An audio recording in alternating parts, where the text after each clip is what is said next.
आज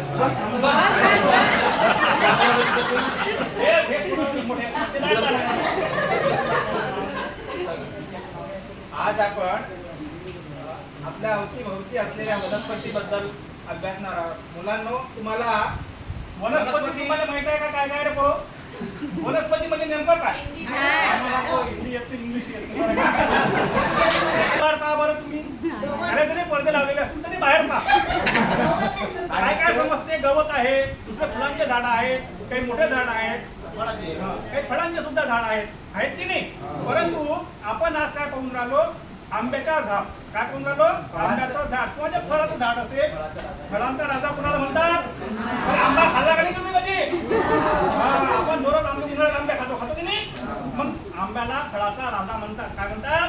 फळाचा राजा. मग त्या झाडाविषयी आपण आज माहिती पाहून राहिलो की त्या झाडाच्या जे वेगवेगळे भाग असतात झाडाचे, त्याची आपण आता माहिती पाहू.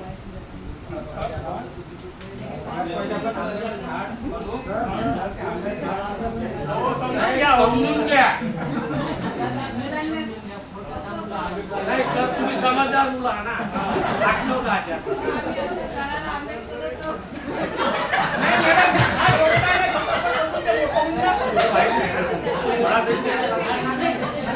क्या बोल दिया हम?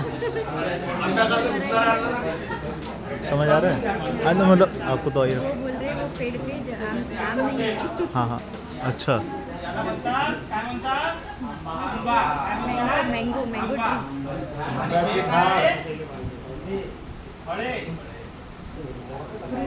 ट्री. लीव्स सिखा रहे पार्ट ऑफ प्लांट्स.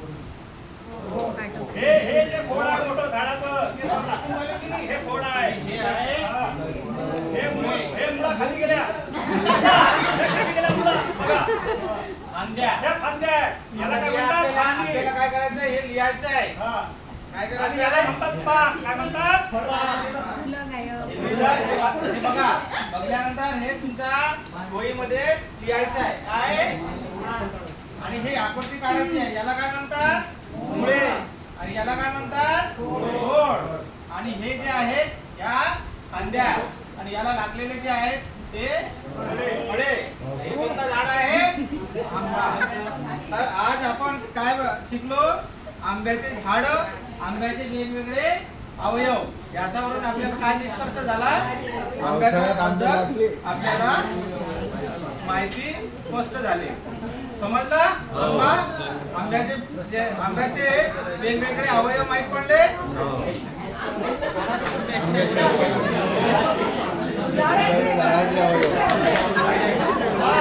मुलांना, मला जे जे काही माहिती समजली किंवा जे तुम्ही झाडं पाहिलं, सध्या आंब्या झाडे पाहिलं, त्यांचे नावं लिहा बरं पटापट.